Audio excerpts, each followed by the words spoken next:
Alcatraz, the rock. 12 barren acres in the middle of San Francisco Bay. In 1934, it seemed a perfect place for an escape-proof prison for America's worst criminals. Alcatraz was America's most notorious top-security prison. Escape attempts were rare. All who had tried were caught, killed, or drowned. This was the state-of-the-art institution of its time, sort of like the Titanic. You know, the Titanic's never going to sink. And I think everybody just figured that nobody's going to escape from Alcatraz. But on June the 11th, 1962, 3 prisoners achieved the unimaginable. Through a series of ingenious maneuvers that took more than a year to prepare, Frank Lee Morris and brothers John and Clarence Anglin broke out of their cells, out of the prison, and disappeared, never to be found alive or dead.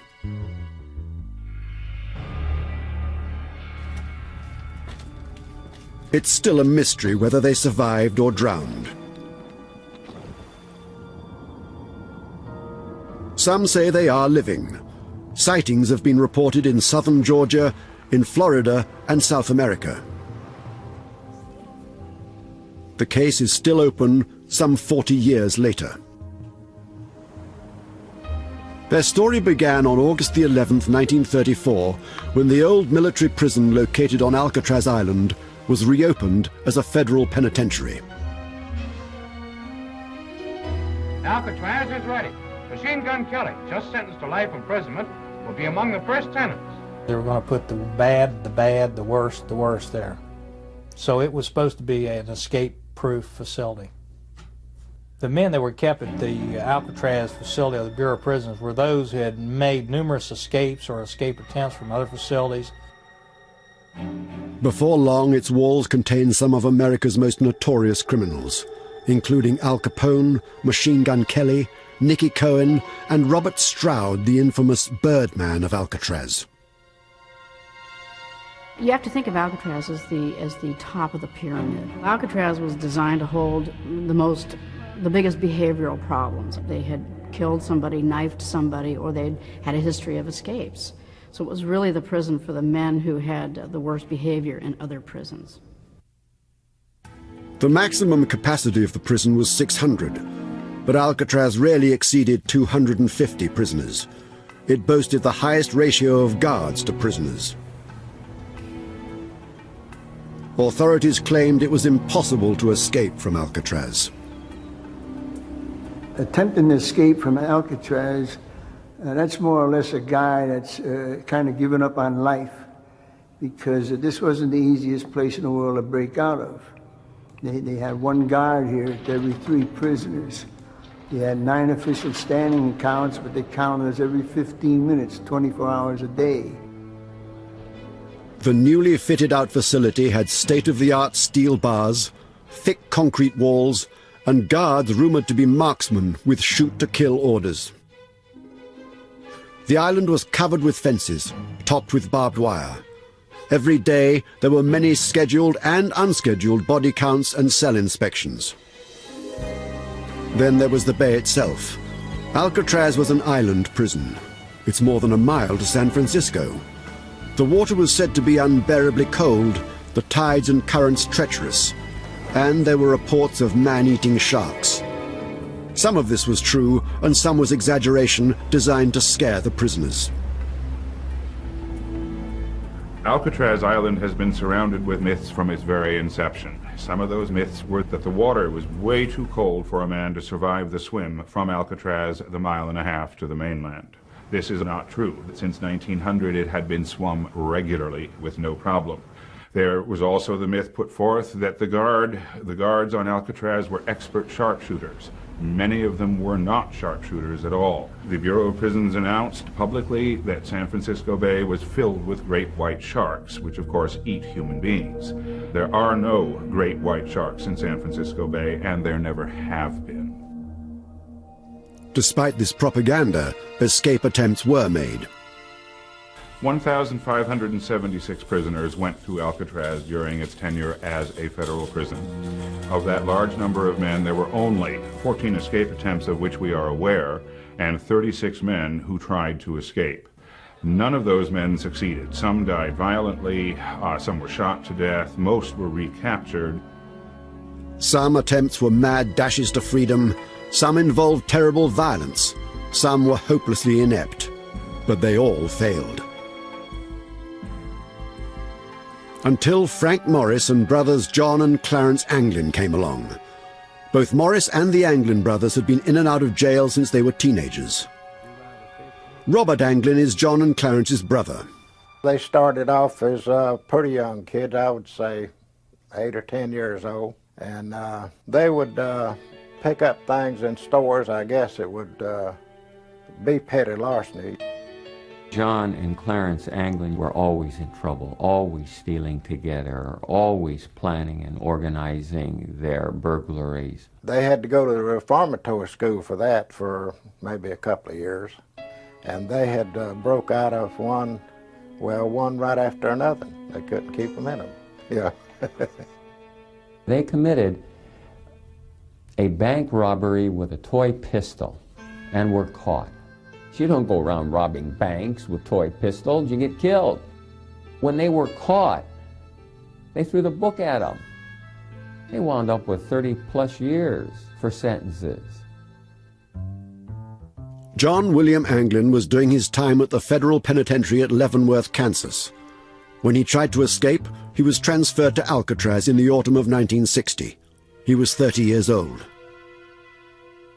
The following January, Clarence Anglin, a year younger than his brother, followed him from Leavenworth to the Rock.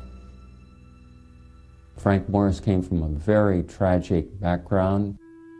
Mother, father abandoned him, drifted into crime, wound up in various state prisons, including Florida's. Frank Morris was serving a 14-year sentence for bank robbery at the federal penitentiary in Atlanta, Georgia, when in January 1960 he was transferred to Alcatraz. In the spring of 1961, these men first hatched their plan to break out.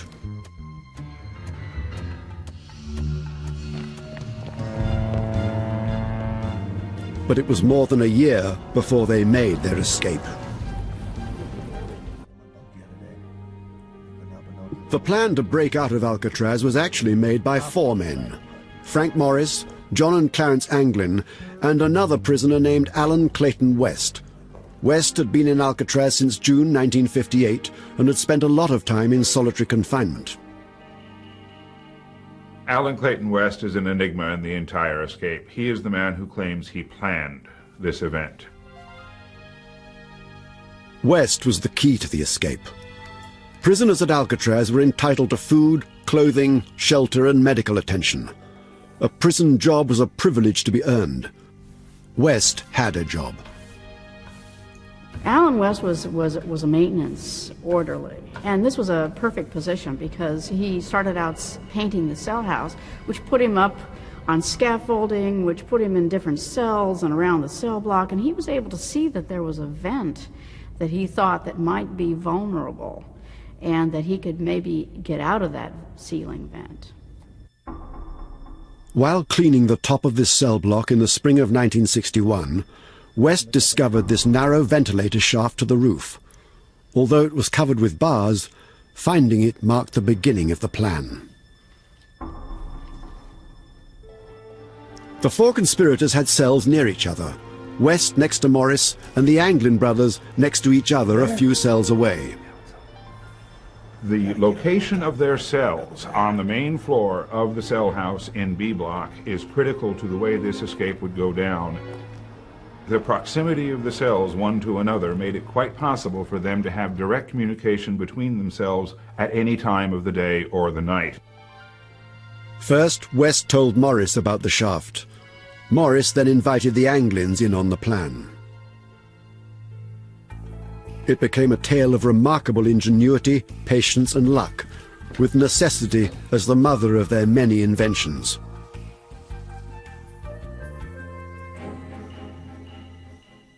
Behind those cells was a rarely used utility corridor filled with a maze of pipes. Once they were in this narrow passageway, it was an easy matter to climb the 3 stories to the top of the cell block. From there, they hoped to escape through the narrow ventilator shaft onto the roof, and from the roof off the cell house and down to the water and off the rock. But first, they had to find a way out of their cells. The only way they could get into the utility corridor, which was behind their cells, was to excavate, that is, make bigger, the vents that already existed in the back of each cell. The vents were only a few inches high and wide. The grills were buried in 8-inch thick concrete. To break through, they started with simple implements, whatever they could lay their hands on. At one point, they even made crude power tools. They also had to conceal the noise of their chipping away at the concrete. One theory is that they worked while other inmates practiced their musical instruments. Every night after dinner, the musicians were allowed to play for approximately an hour and 15 minutes. There were accordions, saxophones, trumpets, guitars. I mean, it was just a cacophony of noise. A former prisoner, Whitey Thompson, provides another explanation. He was on the same cell block as West, Morris and the Anglins, and says ongoing construction in the cell house also had covered the noise they were making. The maintaining guards was knocking out a wall over an A block to make it bigger, to make it into the records office. Them jackhammers, when they're knocking out that wall, I mean, that sound was deafening. And under cover of the same noise, Morris and the England brothers were going through the backs of their cells with these little homemade chipping hammers. Finally, after several months, they were able to squeeze their bodies through. The excavation of the vents in the back of the cells they concealed by making fake vents out of cardboard. These vents were painted with the colors of the cells. So once the men would leave their cells at night, they could conceal their exit with this fake vent. Well, they had to be very careful about leaving their cells. There always had to be one man watching.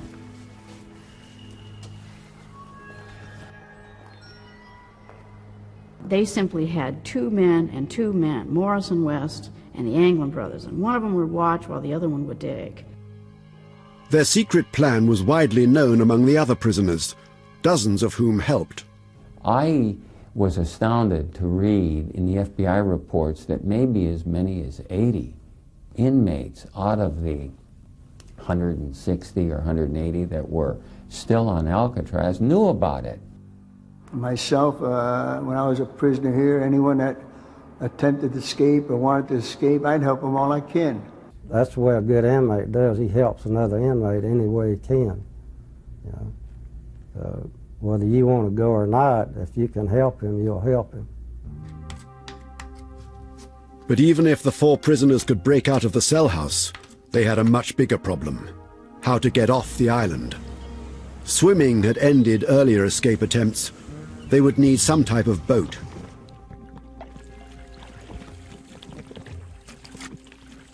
They found the solution in the prison library.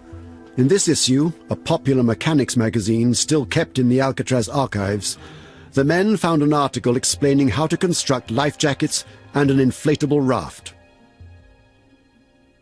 They smuggled dozens of raincoats into the cell house and stitched the rubber backing together to make life jackets and a raft. A lot of the help that they received is what you call mule work. People carrying items back and forth from industries or from the dock or from various details, hiding things, passing them on to the next person. So there was quite a bit of that going on.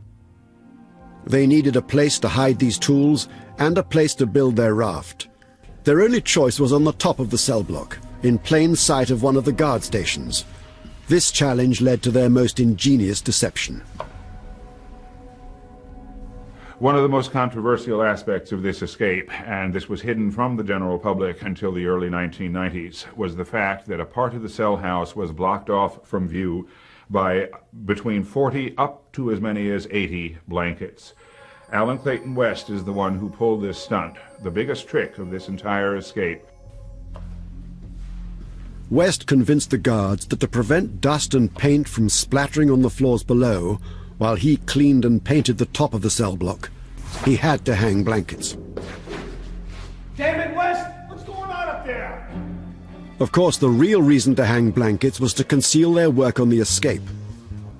They were able to follow through with their escape because of the incompetence of the security. No question about it.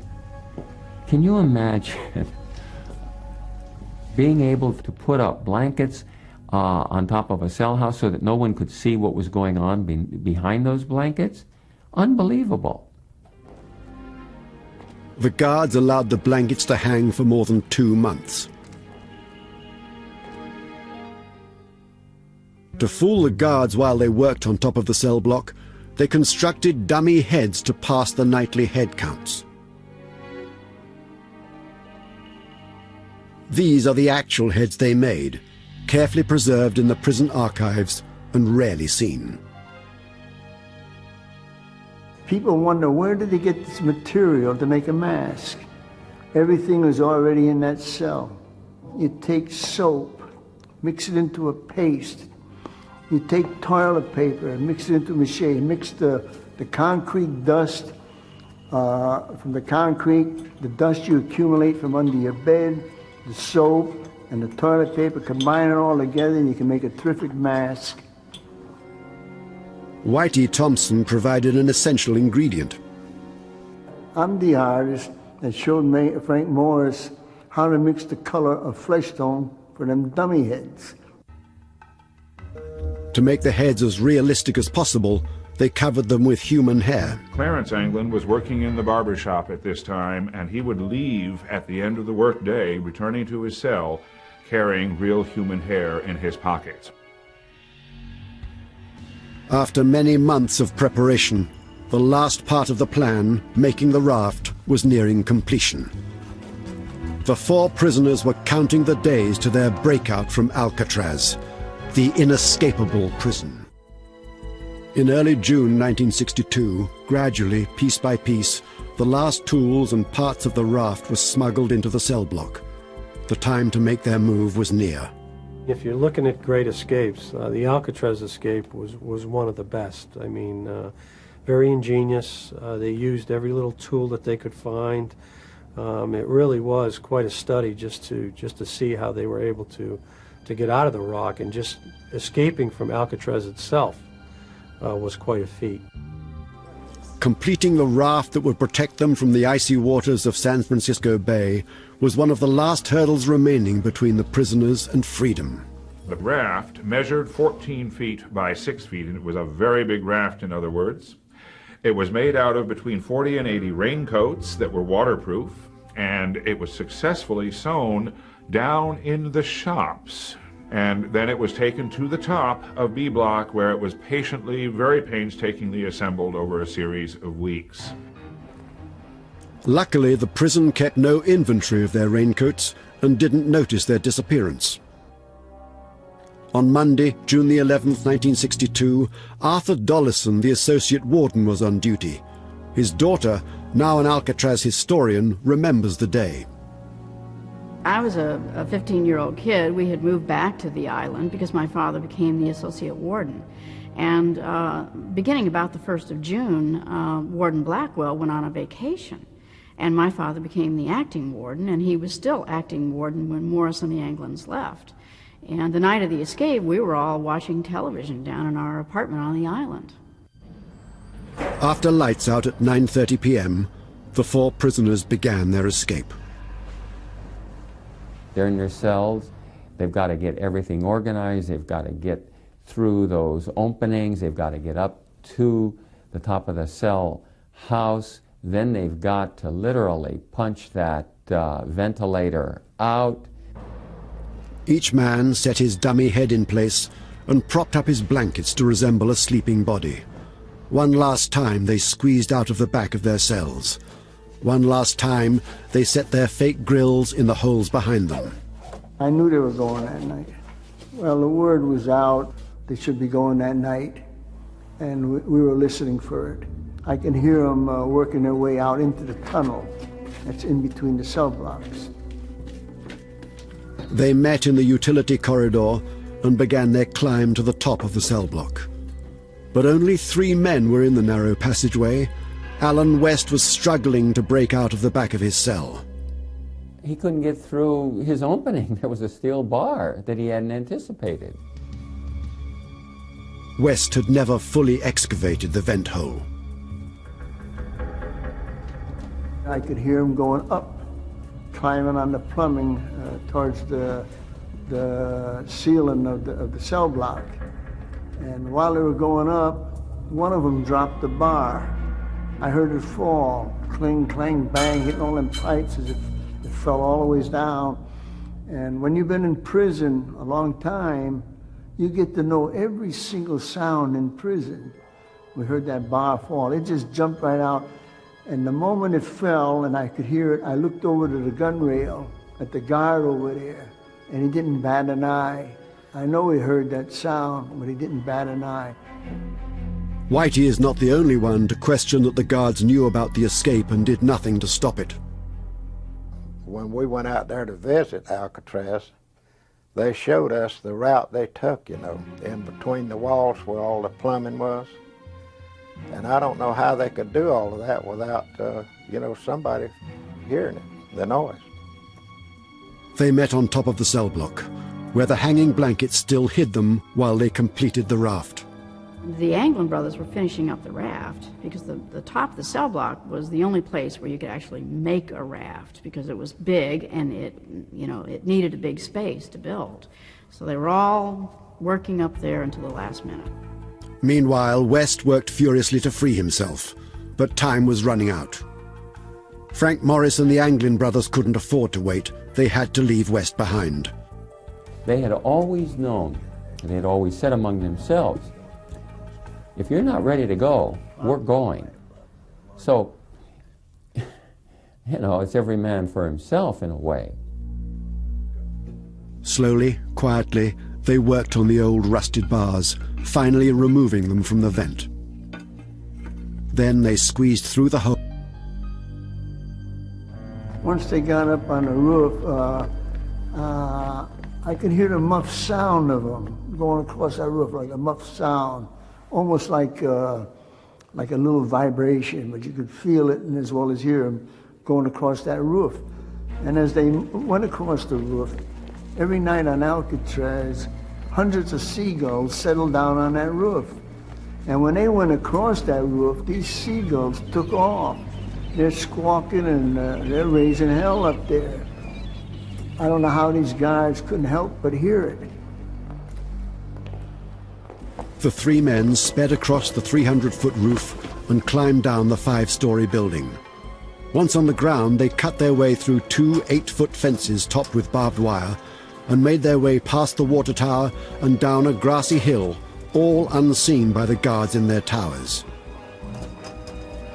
And there was found an imprint of a raft measuring 14 feet by 6 feet, and the men had obviously gotten in this raft and gotten off the island. Eventually, West was able to break out of his cell. He scrambled through the ventilator shaft onto the roof, but he was too late. The others had gone. The man who came up with the original escape plan waited on the roof until dawn, when he returned to his cell in despair.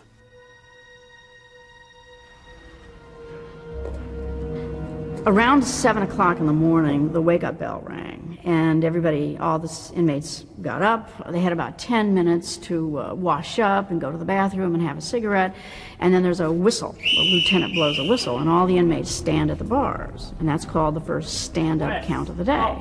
Well, obviously, the dummies didn't stand up. Morris! When neither Anglin brother nor Frank Morris stood up in their cells, the guards had to investigate. He stuck his hand in there to push one of their heads to wake him up. Get up! And the head rolled over on the floor. The guard jumped out quite a ways when that head rolled on the floor.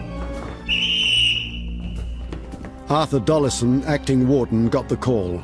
His daughter speaks of that morning. There was a phone call that came to my house, and my dad told me later that he reached to the phone with dread because he just had a bad feeling. And when he picked up the phone, they said, "We've got 3 dummies in the cell house." And they meant that literally. And he rushed out of the house. And then the next thing that happened is that there was a siren. The alarm could be heard everywhere on Alcatraz Island. Once the acting warden arrived, the investigation began immediately. Because of the hole in the back of West's cell, the questioning began with him. Alan West had to acknowledge that he was part of it because there was this huge opening in the back of his cell. And so, of course, he was brought in, and he appeared to cooperate. I mean, there was nothing else he could do. He provided some details, and he did not provide certain details. He told them what was safe to tell them, and it would not jeopardize the chances of the others. Dozens of Alcatraz guards searched the island from top to bottom, from the cell house and prison roof to the power station and workshops. They combed the grounds under the water tower and all along the shoreline. They circled the island to look for bodies and to check the numerous waterline caves where men could hide. While the guards hunted, the other prisoners were held in their cells waiting to be interrogated. They talked to all those guys. You couldn't get no one to talk on Alcatraz. None of these guys would ever talk. At the same time, the dragnet was rapidly expanding. The search was supposedly one of the largest manhunts since the Lindbergh baby kidnapping. And it was an air, land, and sea search. The Coast Guard put out 3 cutters and aircraft, all the local police, the FBI, of course, were called. When the federal agents arrived, they were amazed at what they found. The first questions that arose is, what the dickens are those blankets doing up there on top of B Block? But what the FBI found behind the blankets was even more shocking. It literally looks like a hardware store up there. Every sort of a tool that you could imagine had either been constructed or literally stolen from the shops or elsewhere on the prison. All the detritus necessary for a very carefully planned and complicated escape. These tools are the actual ones the prisoners used. They're held in the prison archives and are rarely seen. In addition to all this equipment, the search turned up some clues to help piece together the true story. Well, we know that the men actually built 2 rafts. One of them was found, apparently left behind for Alan Clayton West. It was a smaller raft. It was not so well built. There was a life preserver left on top of the cell block. There was a paddle left on top of the roof. The life preserver that was found on top of the cell block was West's. They did not need a 4th life preserver. So they left that behind for West in case he got out. The investigators doubted the 3 men could make it ashore on a flimsy raft made of old raincoats.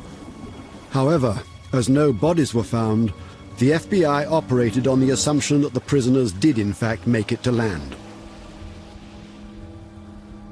Word of the escape was quickly picked up by the press. It was a very big story, and hundreds of leads poured in. I remember the national press that was involved in this, the big FBI manhunt. Their pictures were all over every single paper, probably around the world. 2 days after the escape, the search uncovered something in San Francisco Bay. The first thing that was found was a paddle. It was floating between Angel Island and Alcatraz. And it was matched to a paddle that had been left behind on top of the block, so they could prove that it was a homemade Alcatraz paddle. The next day, the crew of an Army debris boat discovered an important clue in the waters just off Angel Island, more than a mile from Alcatraz. The second thing that was found about 2 days later was a packet of photographs. Now, it was actually in about 3 feet of water. It was made of the same raincoat material as the life preserver on top of the block. And when they opened it up, they found about 88 photographs, many of which were identified on the back as being an Anglin family member. Included in the packet were 9 slips of paper with names and addresses of friends and family. The FBI believed the fugitives would never have left this behind. They decided that the raft must have sunk and the fugitives drowned. But not everyone agreed. Back then, when they found their photographs, the family photographs in the water, I figured then that they had drowned. But, of course, again, you never know. They could do that to throw them off their trail. Members of the Anglin family believe the 3 escaping men made it across the bay alive. We had sent them pictures of different members of the family. They had them in a little plastic bag. And they let go of that stuff probably to throw the law off. The law finally said, you know, well, they wouldn't depart from something like that. Well, that didn't mean nothing to them. They wanted to get away. I think they made it. Over the next few weeks, more confusing clues were found.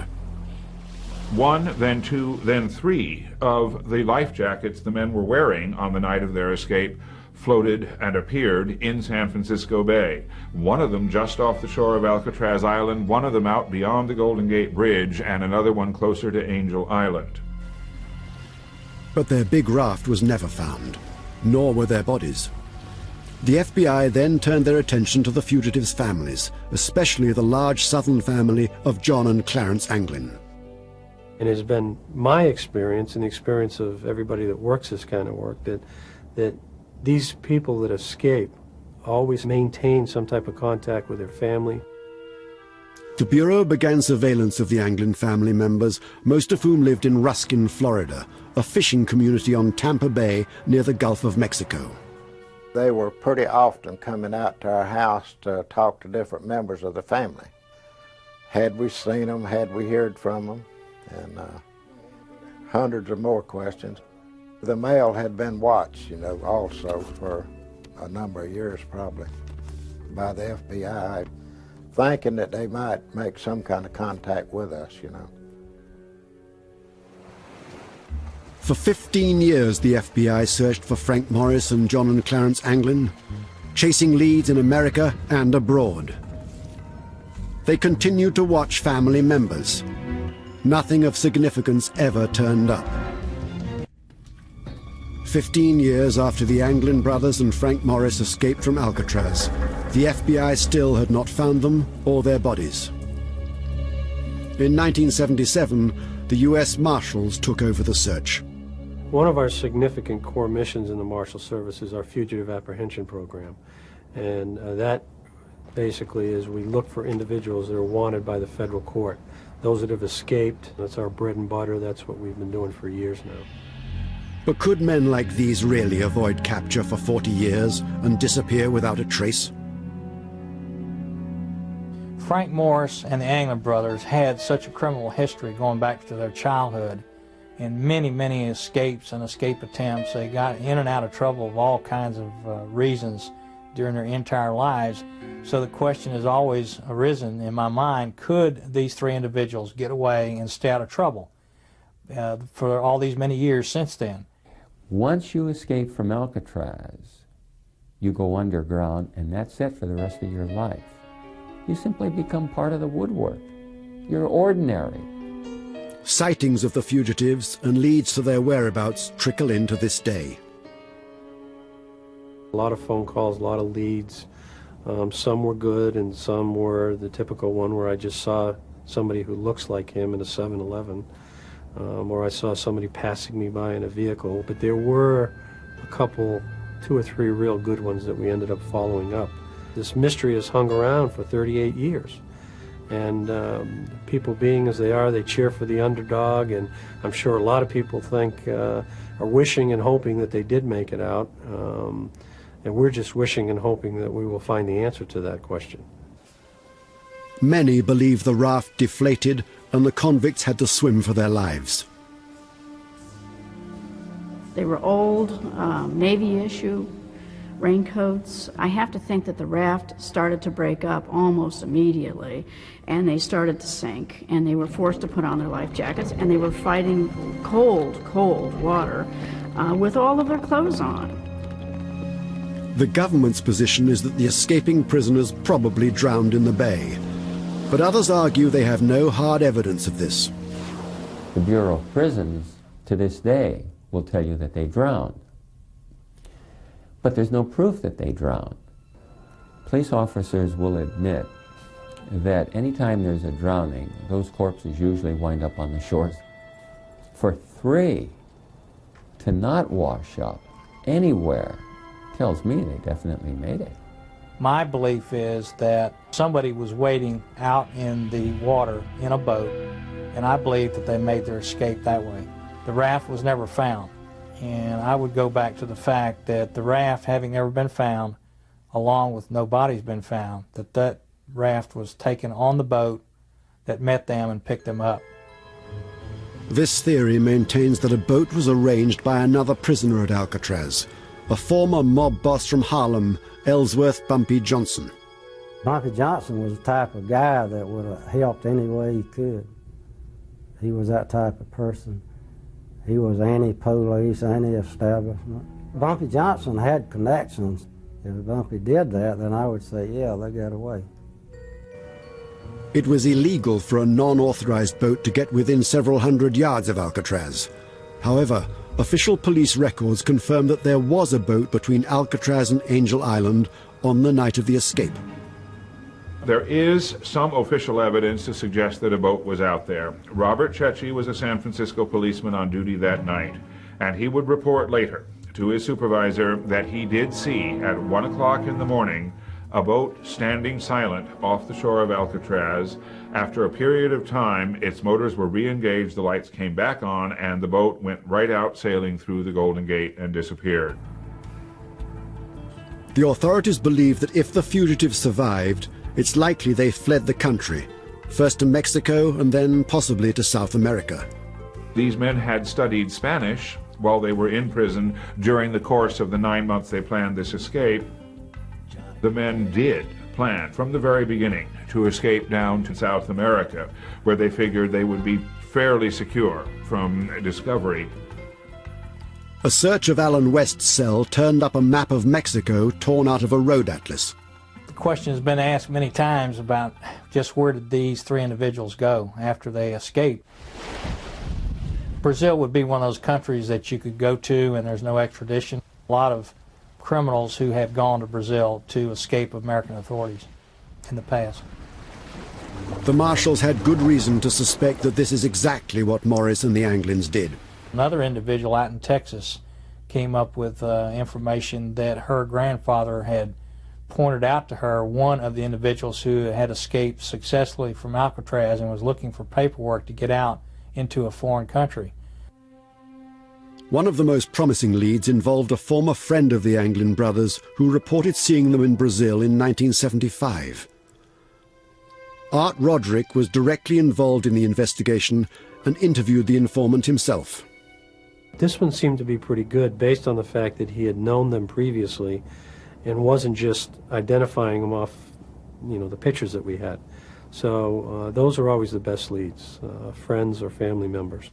There was a lead that was chased down in Brazil. We were told again by a tipster that they had in fact seen these individuals at a bar in Brazil. We pursued that to the point where a deputy did in fact go to Brazil and find this bar and did some interviews down there without any results. In 1989, a promising lead started one of the most peculiar escapades in the continuing manhunt. The informant was a woman the authorities called Kathy. There were anonymous tips called in, and one of those was forwarded to our office here in Tallahassee. It was with a description of where a house and a trailer located outside of Marianna, Florida, was located. That there were 2 people living there that was believed to be Anglin and possibly Frank Morris.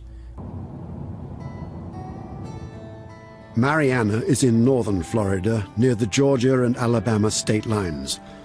For several weeks, U.S. Marshal Mac McClendon drove around back roads hunting for the fugitives. That lead led us through half the county, and we did not find the place we were looking for. The individual who provided these anonymous tips had knowledge that most people would not know unless they were familiar with the case, familiar with the Anglin brothers. In spite of all the tip-offs and searching, they have never found the fugitives. Some cite a great deal of circumstantial evidence suggesting the fugitives survived. Over the years, the Anglin family has received numerous unexplained letters and postcards, especially at birthdays and holidays. And every Mother's Day until her death, John and Clarence's mother received flowers from an anonymous source.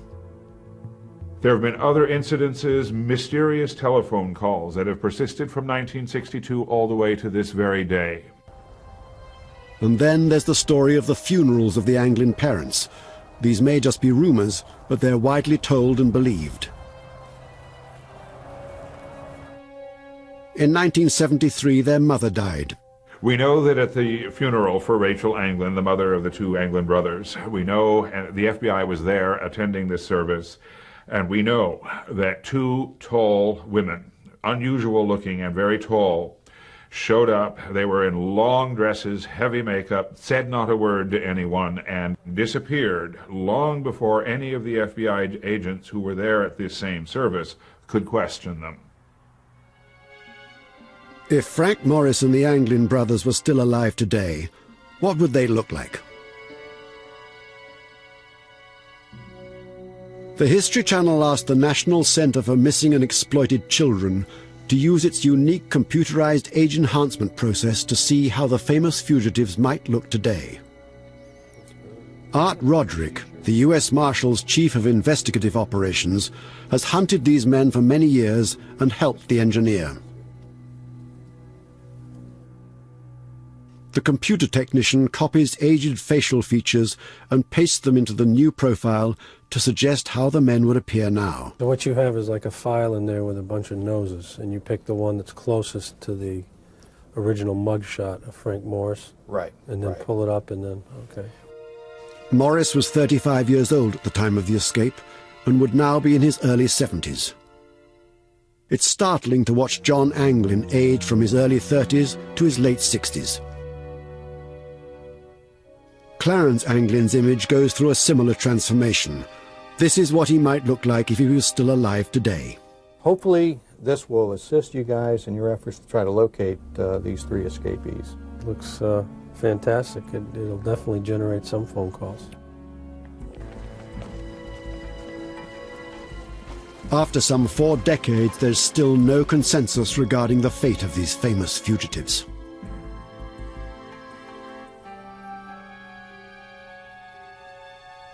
It's difficult to speculate, and I hate to say that they didn't make it, because as soon as I say that, sure enough, they'll turn up a week later. But more than likely, I don't think they made it out of the water to the other side. For those people who insist they drown, I respond by saying they haven't done their homework. They don't know what these boys were really like. They were not going to drown. Personally, I think their bones are still out in that bay. I'd love to sit here and tell you that they made it. I knew these guys. I'd love to tell you that, but if I did, I'd be lying to you. Only months after their 1962 escape, Attorney General Robert Kennedy announced the closure of the prison on Alcatraz Island. The remaining inmates were transferred to other institutions.